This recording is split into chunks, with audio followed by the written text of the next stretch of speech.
Hello, welcome back to Shamnas vibes. Episiotomy stitch ഈ ഒരു സംഭവം നിങ്ങൾ കേട്ടിട്ടുണ്ടോ? നമ്മുടെ നോർമൽ ഡെലിവറിക്ക് ശേഷം വെജൈനൽ ഏരിയയിൽ സ്റ്റിച്ച് ഇടാറുണ്ട് ഡോക്ടേഴ്സ്. അപ്പോൾ ഈ ഒരു സ്റ്റിച്ച് നമ്മൾ നല്ല രീതിക്ക് കെയർ ചെയ്തിട്ടില്ലെങ്കിൽ അത് നമുക്ക് നല്ല പെയിൻ ഉണ്ടാക്കുകയും പിന്നെ അതുപോലെ തന്നെ അത് പഴുത്ത് ഇരിക്കാനോ നിൽക്കാനോ നടക്കാനോ പറ്റാത്ത അവസ്ഥയിലേക്ക് വരെ കൊണ്ടുചെന്നെത്തിക്കുകയും ചെയ്യും. അതുകൊണ്ട് തന്നെ ഈ ഒരു സ്റ്റിച്ചിനെ എങ്ങനെയാണ് നമ്മൾ കെയർ ചെയ്യേണ്ടത്, അത് പെട്ടെന്ന് ഉണക്കിയെടുക്കാൻ വേണ്ടിയിട്ടുള്ള കുറച്ച് ടിപ്സ് ഒക്കെയാണ് ഇന്നത്തെ വീഡിയോയിലൂടെ നമ്മൾ ഷെയർ ചെയ്യുന്നത്. എങ്ങനെയാണ് ഈ എപ്പിസിയോട്ടമി സ്റ്റിച്ച് ഉണ്ടാവുന്നത്?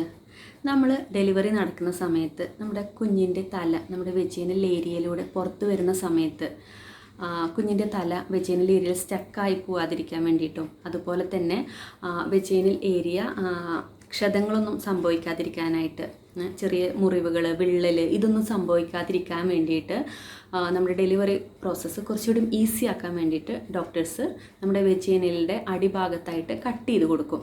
ഈ ഒരു മുറിവ്, ഈ ഒരു കട്ടിങ് നമ്മുടെ ബേബിയുടെ ഹെഡിൻ്റെ പൊസിഷൻ അനുസരിച്ച് താഴത്തേക്കോ സൈഡിലേക്കോ ഒക്കെ ആയി മാറാറുണ്ട്. അതുപോലെ തന്നെ അതിൻ്റെ ലെങ്ത്ത് കൂടിയും കുറഞ്ഞും ഒക്കെ ഇരിക്കാറുണ്ട്.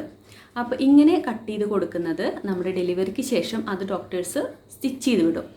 ആ സ്റ്റിച്ച് പിന്നീട് നമ്മൾ നല്ല രീതിക്ക് കെയർ ചെയ്തിട്ടില്ലെങ്കിൽ അത് പഴുക്കാനായിട്ടും ഭാവിയിൽ നമുക്ക് ഭയങ്കരമായിട്ട് പെയിനും പഴുപ്പും ഒക്കെ ഉണ്ടാവാനായിട്ട് സാധ്യതയുണ്ട്.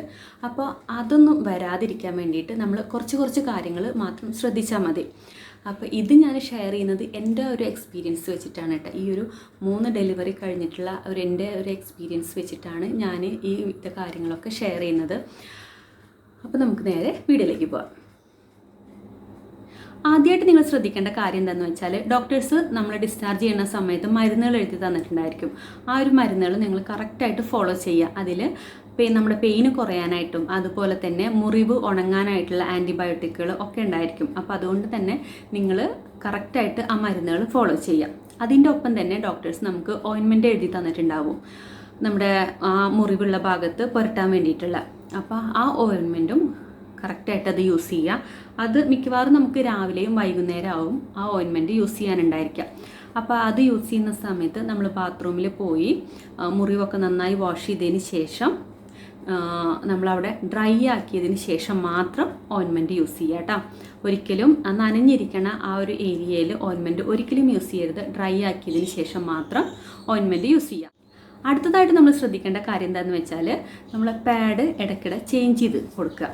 അതായത് ഒരു 3 മണിക്കൂർ കൂടുമ്പോഴെങ്കിലും നിങ്ങൾ പാഡ് ചേഞ്ച് ചെയ്യുക. നമ്മൾ ഫസ്റ്റ് ദിവസമൊക്കെ ആകുമ്പോൾ നമുക്ക് ഹെവി ബ്ലീഡിങ് ഉണ്ടായിരിക്കും. അതുകൊണ്ട് തന്നെ നമ്മൾ ഒരിക്കലും പാഡ് കുറേ ടൈം വെച്ചുകൊണ്ടിരിക്കരുത്. ഒരു 3 മണിക്കൂർ കൂടുമ്പോഴെങ്കിലും നിങ്ങൾ തീർച്ചയായിട്ടും നിങ്ങളുടെ പാഡ് ചേഞ്ച് ചെയ്ത് കൊടുക്കുക. അത് കൂടുതൽ ടൈം അവിടെ ഇരിക്കുമ്പോൾ നമുക്ക് ഇൻഫെക്ഷനൊക്കെ ഉണ്ടാവാനായിട്ട് സാധ്യതയുണ്ട്.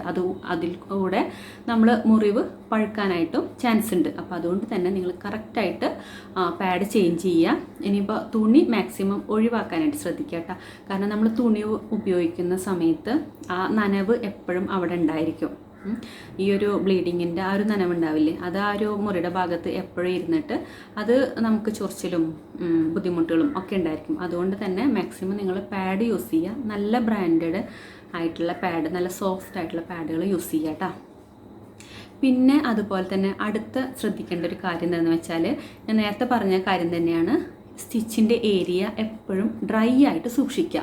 ഈ ഡ്രൈ ആയിട്ട് സൂക്ഷിക്കേണ്ടത് എങ്ങനെയാണെന്ന് വെച്ചാൽ, നിങ്ങൾ ഓരോ ടൈം ബാത്റൂമിൽ പോയില്ലേ, ആ ഓരോ ടൈം ബാത്റൂമിൽ പോകുമ്പോഴും വാഷ് ചെയ്തതിന് ശേഷം നല്ലൊരു കോട്ടൻ്റെ, ഉണങ്ങിയിട്ടുള്ള കോട്ടൻ്റെ ക്ലോത്ത് ഉപയോഗിച്ചിട്ട് നന്നായിട്ട് മുറിവിൻ്റെ ഭാഗം ഒപ്പിക്കൊടുക്കുക. ഒരിക്കലും ഇങ്ങനെ തുടയ്ക്കരുത്. നമ്മളത് മുറിവിൻ്റെ ഏരിയയിൽ നമ്മളിങ്ങനെ നന്നായിട്ട് പ്രസ് ചെയ്തിട്ട് അവിടുത്തെ നനവ് ഒപ്പിയെടുക്കുക. അതിനുശേഷം മാത്രം നിങ്ങൾ രാവിലെ എന്നുണ്ടെങ്കിൽ ഓയിൻമെൻറ്റ് പുരട്ടിയതിന് ശേഷം നിങ്ങൾ പാഡ് വയ്ക്കുക. അതല്ലെങ്കിൽ നമ്മൾ സമയത്തൊക്കെയാണ് പോകുന്നുണ്ടെങ്കിൽ അവിടെ നന്നായിട്ട് ഒപ്പിയെടുത്ത് ഡ്രൈ ആക്കിയതിന് ശേഷം നിങ്ങൾ നോർമലി പാഡ് വയ്ക്കാവുന്നതാണ് കേട്ടോ. അപ്പോൾ ആ ഒരു കാര്യം നിങ്ങൾ കറക്റ്റായിട്ട് ചെയ്യണം. ഇതിലൂടെ തന്നെ നമുക്കൊരു 90% നമുക്ക് മുറിവ് ഉണക്കിയെടുക്കാനായിട്ട് സാധിക്കട്ടെ ഇത്തരം കാര്യങ്ങളിലൂടെ. പിന്നെ അതുപോലെ തന്നെ നമ്മൾ ബാത്റൂമിൽ പോകുന്ന സമയത്ത് ചെറു ചൂടുവെള്ളം ഉപയോഗിക്കാനായിട്ട് ശ്രദ്ധിക്കുക. ഇത് നമ്മുടെ മുറിവിൻ്റെ ആ ഒരു വേദനയില്ലേ അത് കുറയ്ക്കാനായിട്ട് സഹായിക്കും. പിന്നെ അതുപോലെ തന്നെ രാവിലെയും വൈകുന്നേര സമയത്ത് ചൂടുവെള്ളത്തിൽ ഇരിക്കുക. ഇത് പണ്ടുള്ളവർ പറയുന്ന ഒരു കാര്യമാണ്. ആദ്യം മുതലേ ഇത് കേട്ടിട്ടുണ്ട് കേട്ടോ. എൻ്റെ ഫസ്റ്റ് ഡെലിവറി മുതൽ ഞാൻ ഫോളോ ചെയ്തിരുന്നൊരു കാര്യമാണ്. നമ്മൾ കുട്ടിയുടെ തുണികളൊക്കെ വാഷ് ചെയ്യാനൊക്കെ ആയിട്ട് നമ്മൾ തൊട്ടിപ്പാത്രം ഉപയോഗിക്കില്ലേ, റൗണ്ടിലുള്ള തൊട്ടിപ്പാത്രം ഉപയോഗിക്കില്ലേ, ആ ഒരു തൊട്ടിപ്പാത്രത്തിൽ ചൂടുവെള്ളം ഒഴിച്ചിട്ട് അതിൽ കല്ലുപ്പിട്ടിട്ട് കുറച്ച് നേരം അതിലൊരു 1-1.5 മിനിറ്റ് അതിലിറങ്ങിയിരിക്കുക. അങ്ങനെ ഇറങ്ങിയിരിക്കുന്ന സമയത്ത് നമുക്ക് മുറിവ് പെട്ടെന്ന് ഉണങ്ങാനും പിന്നെ അതുപോലെ തന്നെ വേദനയ്ക്ക് കുറച്ച് ആശ്വാസം കിട്ടുകയൊക്കെ ചെയ്യും കേട്ടോ. ഇത് എന്നോട് ഡോക്ടറും പറഞ്ഞിട്ടുള്ള കാര്യം തന്നെയാണ്. പലരും പറയുന്നത് കേട്ടിട്ടുണ്ട് ചുടുവെള്ളം കൊണ്ട് കഴുകരുത്, ചുടുവെള്ളത്തിൽ ഇരിക്കരുത് എന്നൊക്കെ. പക്ഷേ എന്നോട് ഡോക്ടറും പറഞ്ഞിട്ട് ഞാൻ ഫോളോ ചെയ്തിരുന്ന ഒരു കാര്യമാണ്. പിന്നെ പണ്ടുള്ള ആൾക്കാരും ഇത് പറഞ്ഞിട്ട് പലരും ഇത് ഫോളോ ചെയ്യാറുണ്ട് കേട്ടോ. അപ്പോൾ ഈ ഒരു സംഭവം നിങ്ങൾ മുറിവ് ഉണങ്ങാനും മുറിവിൻ്റെ വേദനയ്ക്കും ഒരുപാട് ഹെൽപ്പ് ചെയ്യും. പിന്നെ അതുപോലെ തന്നെ നമ്മൾ പലരും കണ്ടിട്ടുള്ളതാണ്, ഡെലിവറി കഴിഞ്ഞ് കഴിഞ്ഞാൽ നമ്മൾ ആ സ്റ്റിച്ചിൻ്റെ വേദന കാരണം ശരിക്കും ഇരിക്കില്ല. നമ്മളിങ്ങനെ തിരിഞ്ഞിട്ടും ഒക്കെ ആയിട്ടിരിക്കും. കറക്റ്റ് നമ്മൾ ഇരിക്കേണ്ട എങ്ങനെയെന്ന് വെച്ചാൽ ആ സ്റ്റിച്ചുള്ള ഭാഗം അതിൻ്റെ മുകൾക്ക് തന്നെ ഭാരം കൊടുത്തിട്ട്, സ്റ്റിച്ചിൻ്റെ മുകൾക്ക് മാത്രമല്ല നമ്മൾ നോർമലി എങ്ങനെയാണോ ഇരിക്കുന്നത് അതുപോലെ നിങ്ങൾ അമർന്നിരിക്കുക തന്നെ വേണം. അല്ലാതെ ഒരിക്കലും സ്റ്റിച്ചിൻ്റെ ഏരിയയിൽ ആ ഒരു ഭാഗത്തേക്ക് ഒരിക്കലും ഭാരം കൊടുക്കാതെ ഒരിക്കലും തിരിഞ്ഞോ ഒന്നും ഇരിക്കരുത്. നിങ്ങൾ കുട്ടിക്ക് പാല് കൊടുക്കുമ്പോഴായാലും ഭക്ഷണം കഴിക്കുമ്പോഴായാലും ഒക്കെ നിങ്ങൾ നോർമലി ഇരിക്കുന്നത് പോലെ നല്ല അമർന്ന് തന്നെ ഇരിക്കുക. ഇതും നമ്മൾ ഇരിക്കുമ്പോൾ കുറച്ച് ബുദ്ധിമുട്ടുണ്ടാവും, നല്ല പെയിൻ ഉണ്ടായിരിക്കും. പിന്നെ കുത്തി തറക്കണ പോലെ ഒക്കെ സ്റ്റിച്ചൊക്കെ ഉള്ളതല്ല, അപ്പോൾ കുത്തി തറക്കണ പോലെ ഒക്കെ തോന്നുമായിരിക്കും. പക്ഷേ നമ്മൾ ആ ഒരു സമയത്ത് കുറച്ച് പെയിൻ സഹിച്ചാൽ പിന്നീടുള്ള ദിവസങ്ങൾക്ക് നമുക്കത് ഹെൽപ്പാവും കേട്ടോ. മുറിവ് ഉണങ്ങാനും പിന്നെ അതുപോലെ തന്നെ പഴുപ്പൊന്നുമില്ലാതെ മുറിവൊന്നും ദശയൊന്നും പുറത്തേക്ക് വരാതെ നല്ല രീതിയിൽ പെട്ടെന്ന് മുറിവൊക്കെ കൂടിയിട്ട് ഉണങ്ങാനായിട്ട് ഇത് സഹായിക്കും. പിന്നെ അതുപോലെ തന്നെ ഒരിക്കലും കാല് അകത്തി വെച്ചിരിക്കരുത്, കാലെപ്പോഴും ചേർത്ത് വെച്ചിട്ട് തന്നെ ഇരിക്കുക. ഇത് നമ്മൾ ഈ പറഞ്ഞതുപോലെ മുറിവ് ഉണങ്ങുന്നതിന് മാത്രമല്ല, നമ്മുടെ ഗ്യാസ് കയറാതിരിക്കാൻ വേണ്ടിയിട്ട് ഡെലിവറി കഴിഞ്ഞ് കിടക്കുന്ന സമയത്ത് നമ്മുടെ ഉള്ളിലേക്ക് ഗ്യാസ് കയറാനായിട്ട് സാധ്യതയുണ്ട്. ഈ ഒരു ഗ്യാസ് കയറി കഴിഞ്ഞിട്ടുണ്ടെങ്കിൽ പിന്നെ അത് കുറച്ച് ബുദ്ധിമുട്ടായിരിക്കും. അപ്പോൾ അതുകൊണ്ട് തന്നെ ഈ ഗ്യാസ് കയറാതിരിക്കാൻ കൂടി വേണ്ടിയിട്ട് തന്നെ നിങ്ങൾ കാല് ചേർത്ത് വെച്ചിട്ട് ഇരിക്കാം.